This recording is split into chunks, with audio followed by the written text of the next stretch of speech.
Okay, I shall take you down and I shall show you how to use the spreadsheet. Okay, so hopefully that's turned the video. Yeah, let's turn the video around. Okay, so I appreciate this isn't going to be Steven Spielberg. I do this one, nobody's in by the way, so it's a little bit quieter. It's a bit of a bouncy, just my voice looking at the screen, so it's not going to be, it's a workman-like video, let's call it that. I got these out for you guys to just have a quick look at. Not to go through in any detail, more to represent the piles of paperwork we're sort of talking about putting into the deal stacker. Just got that out to remind me to let you know, it's a little USB thing, so anybody and everybody that comes on Academy Day course, they get all of this paperwork on a USB drive to take away. So you know, things like, you know, all the stuff that we put in there, there's forms and sheets, and this one's not an offer one, that one actually. So you know, there's loads of stuff. I think these will be soda good ones here. I just think we've got all sorts of particular bits and bobs in there. Like I say, not to go through, but just to show you that we've got dozens of forms and spreadsheets and things that we use, loads of different experience and different ways to analyse a deal. But the main piece of advice I give you is to keep it simple. So let me open up this deal sheet there. This is it, and so this is what you've got a copy of.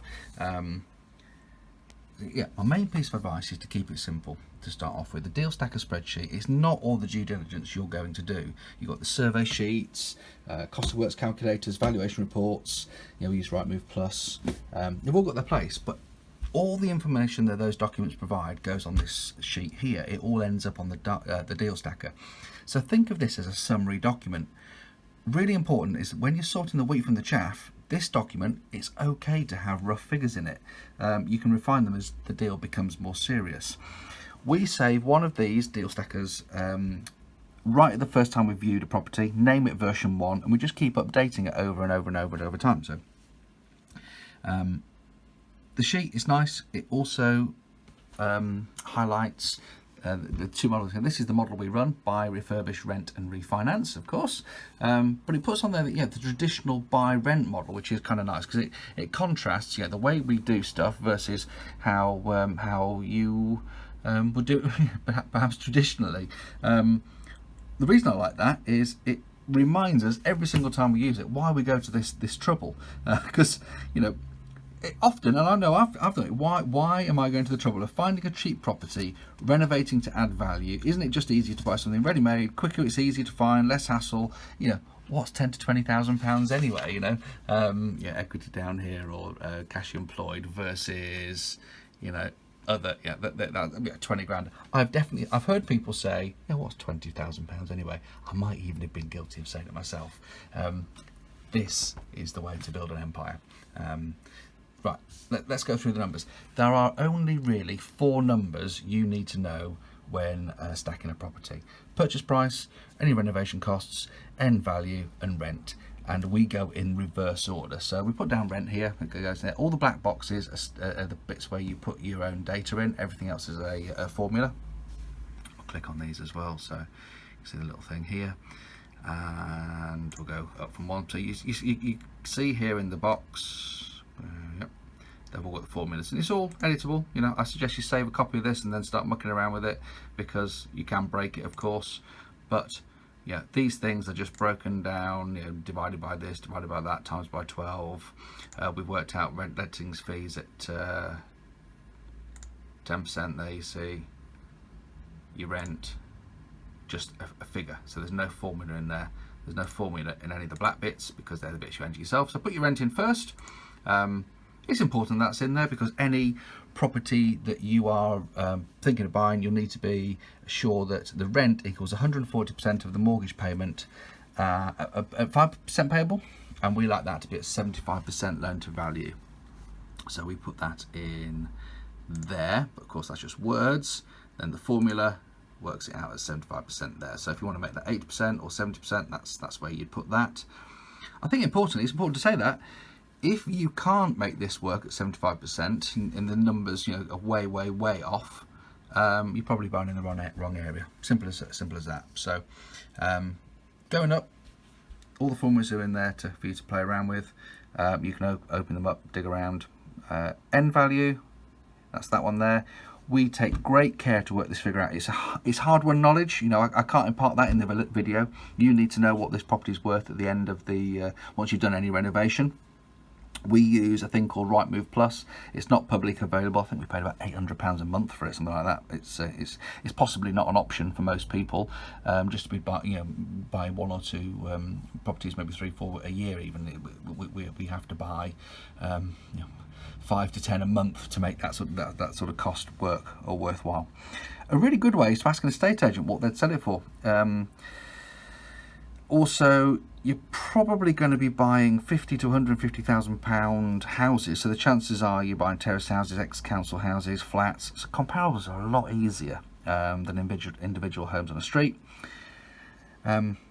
Actually, there's a point in there implicit in this spreadsheet. If you will be buying circa, so we've got 105 grand here as the 65,000 as the purchase price. You're going to be buying between 50 and 150,000 pounds. Your end value isn't going to go much more than 150 grand probably, and your rent's going to be somewhere between 450 and 650. If you're much outside those parameters, again, you're probably in the wrong area for a single let. You know. We've got a separate spreadsheet for HMOs, but essentially we're looking for HMOs under £35,000 per room. That's the way to compare 5 beds to 6 beds. And we want £80 to £120 per week per room, ideally. That's in there as well. So we put rent, end valuation, we put it in there. Like I say, you've got to know your figure there. You've got to do your comparables. We put our fee in there, our handhold fee. Of course, if you're doing this yourself, you can just delete that, but it's worth, we share this with clients, so we've got a box in there for that. If you've got some other fees, you can put them in there. We always include a contingency for any renovation, so we've put the renovation cost there and we've included a contingency. I think that is a sensible contingency for any single let property. It's a new boiler, it's a rewire, it's some rotten joists under a floorboard or something. Interestingly, look, and this we'll go on to this in a minute properly, but this is how it would work if you just bought a house off the shelf. So instead of buying a house for 65 and doing all this work and having it be worth 105,000, you've bought a house for 105,000 pounds to start off with. Now, first of all, I said I'd come back to it. I'm jumping ahead, but I'll do it now. So stamp duty goes up. Legal costs are the same. I still put that contingency in because just because it's bought off the shelf, if you like, with no need for a renovation, almost always you're going to need to do something. So the total cost of purchase is just so much more. Your cash employed is just so much more. And of course you don't create any equity whatsoever. So yeah, that's the difference. Jumping ahead, but important point nonetheless. So renovation cost, to put that figure in there, how do you work that out? It's all this stuff that's in here. You know, that is it's stuff that you're just going to need to work out. Academy might be a thing to book on. You get all the information to work it out there. You get a price calculators. I mean, it's more than just price calculators. I wouldn't just give that away without sort of showing you how to use it, because you have to be able to keep it up to date as well, of course.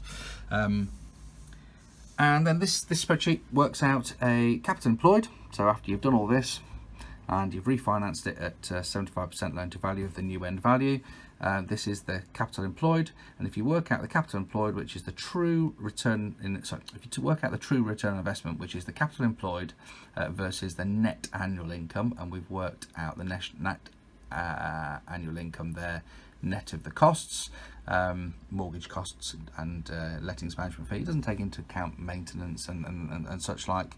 Some people do, but I always take that as a line item after this. It gives you a return on investment, and you can see it's massively different.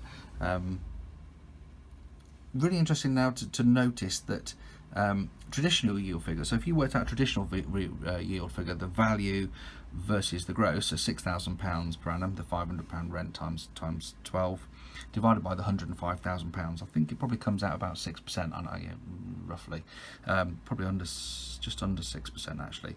Even if you divide the 6,000 by the hour cost, yeah, the 92 and a bit, I bet it doesn't come out much more than sort of 7 or 8%, probably 7, no, under 7%. That doesn't include our fee, of course. If you delete that, you'll do better.